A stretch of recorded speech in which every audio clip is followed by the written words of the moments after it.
Hi, and welcome to Principal Goldie's segment, the segment where we talk about student and teacher highlights and answer a frequently asked question from parents. We're also going to talk a little bit about family engagement and how you can be more involved. This month's Student of the Month is Risa Waterman. Risa volunteers with our mentoring program, and she attended the Natural Helpers Retreat with our staff. She always shows up ready and willing to help and is positive about our school, sharing her excitement and experience with new incoming students. Thank you so much, Risa, for being an amazing role model student. We also have a highlight teacher of the month, Mr. Casper. Mr. Casper is our ninth grade algebra teacher, and he's always providing fun and engaging opportunities.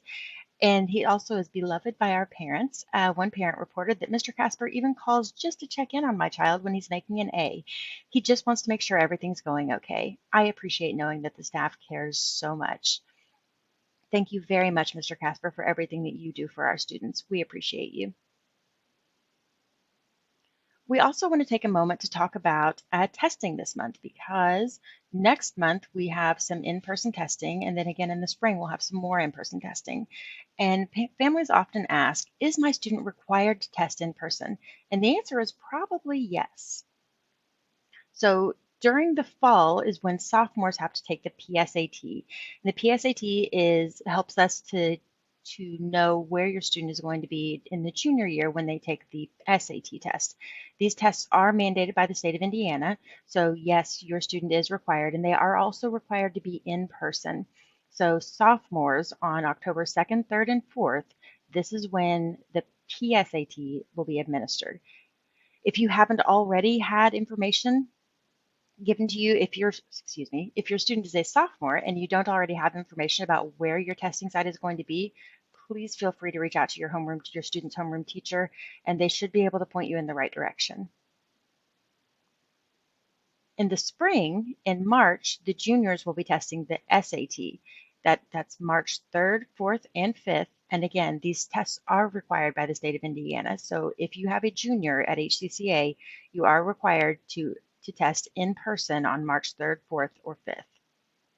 In April is when we have the iLearn test. Again, this test is required by the state of Indiana. For middle school, you will be testing on April 14th through the 17th, and that's middle school, 7th and 8th grades. In high school, if your student is in a biology class, they will be testing on April 21st. So please remember, as noted here at the bottom, when you are not testing but other groups are, so for example, if your student is a freshman, then during March 3rd, 4th, and 5th, while our teachers are out testing the juniors, your student may not have live sessions during those times, but they will definitely have assignments. So make sure that they're logging in every day, even if they're not in these testing grades. Finally, I'd like to talk a little bit about how families can be more involved. So along with this video, you're going to receive some links and this PowerPoint so that you can click on any of these. If you'd like to volunteer with us, we would love for that to happen. Please feel free to reach out to me. You should have my email address in this newsletter as well.